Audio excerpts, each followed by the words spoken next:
5 লক্ষ ইন্টারভিউ শেখ হাসিনাকে নরমালাইজ করতে পারবে না। ওর ইন্টারভিউ দেওয়ার মুখ আছে?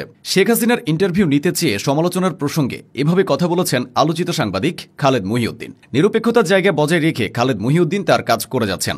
তবে কিছু সাংবাদিক আছে যারা এখনও আওয়ামী লীগের প্রতি সহানুভূতি দেখানোর চেষ্টা করে। সাংবাদিক আনিস আলমগীরকে নিয়ে এই অভিযোগটা সবচেয়ে বেশি। জুলাইয়ের সম্মুখ সারির আন্দোলনকারীদের নিয়ে কটূক্তি এবং আওয়ামী ন্যারেটিভ প্রচার করার অভিযোগ আছে তার বিরুদ্ধে। আনিস আলমগীর প্রায়শই বিভিন্ন টকশোতে হাজির হন, যেখানে জুলাই আন্দোলন চলাকালে একটা ফেসবুক স্ট্যাটাস নিয়ে তাকে প্রশ্নের সম্মুখীন হতে হয়। 23 জুলাই দেয়া এক স্ট্যাটাসে তিনি লিখেছিলেন, সাধারণ ছাত্রদের ঘাড়ে সওয়ার হয়ে বিগত কয়েকদিন ঢাকায় নারকীয় সংঘর্ষের মধ্য দিয়ে দেশের সম্পদ নষ্ট করে বিএনপি জামাত প্রমাণ করে দিয়েছে রাষ্ট্র পরিচালনায় তারা শেখ হাসিনার বিকল্প নেতৃত্ব তৈরি করতে পারেনি। আনিস আলমগীর ছাড়াও বর্তমানে আরও কয়েকজনের বিরুদ্ধে আওয়ামী ঘনিষ্ঠতার অভিযোগ ওঠে। তবে তাদের বিরুদ্ধে অভিযোগের সুস্পষ্ট প্রমাণ না থাকলেও অতীতে কিছু সাংবাদিক ছিল যারা নিরপেক্ষতা ও নীতি নৈতিকতা বিসর্জন দিয়ে আওয়ামী লীগের কৃতদাসের মতো আচরণ করেছে। মোজাম্মেল বাবু তাদেরই একজন। ৭১ টিভির সাবেক এই ব্যবস্থাপনা পরিচালক, সম্পাদকদের সংগঠন এডিটর্স গিল্ড বাংলাদেশের সভাপতি ছিলেন। তবে সবাই তাকে চিনত আওয়ামী লীগের আপনজন হিসেবে। প্রতিষ্ঠিত একটি টিভি চ্যানেলকে তিনি আওয়ামী লীগের অফিসে পরিণত করেছিলেন। রাখেননি নিরপেক্ষতার জায়গা। আওয়ামী লীগের প্রতি নরম থেকে সব রকম সুযোগ সুবিধাও আদায় করে নিয়েছিলেন তিনি। নিজের স্ত্রীকে বানিয়েছিলেন সংরক্ষিত নারী আসনের সংসদ সদস্য, তবে রেহাই পাননি। হাসিনার পতনের পর পালাতে গিয়ে ময়মনসিংহের দোবাউড়া সীমান্তে জনতার হাতে ধরা পড়েন মোজাম্মেল বাবু। আওয়ামী লীগের সবচেয়ে সুবিধাভোগী সাংবাদিকদের একজন শ্যামল দত্ত।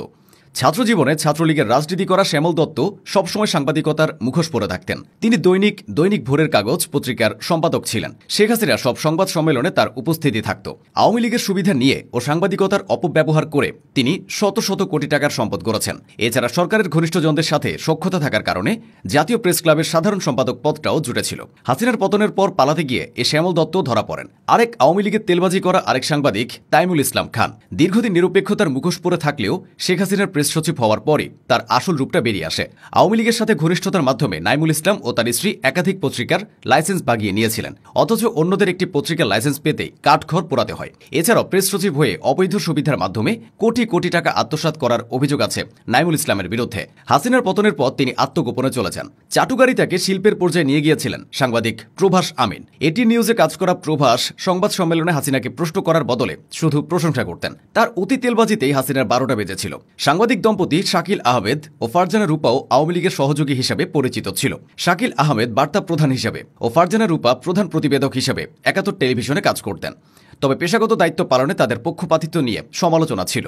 হাসিনাকে খুশি রাখতে ফারজানা রূপা প্রশংসা করে গলা ফাটাতেন। সহযোগী হিসেবে কাজ করতেন তার স্বামী শাকিল আহমেদ। হাসিনার পতনের পর এই দম্পতি বিমানবন্দর দিয়ে পালানোর চেষ্টা করে ধরা পড়ে যান। হলুদ সাংবাদিকদের তালিকায় আরেক নাম বাংলাদেশ প্রতিদিন পত্রিকার সাবেক সম্পাদক নঈম নিজাম। ২০২৪ সালের ডামি নির্বাচনে কুমিল্লা 10 আসরে তিনি আওয়ামী লীগের মনোনয়ন চেয়েছিলেন, যদিও শেষ পর্যন্ত তা পাননি। নিজে সম্পাদক পরিষদের সাধারণ সম্পাদক হয়ে তার স্ত্রীকে বানিয়েছিলেন জাতীয় প্রেস ক্লাবের সভাপতি। আওয়ামী লীগের পতনের পর নঈম নিজাম তার স্ত্রীকে নিয়ে যুক্তরাষ্ট্রে পালিয়ে যান। পালিয়ে গেলেও এই ব্যক্তিরা সাংবাদিকতা পেশাকে কলুষিত করে গেছে।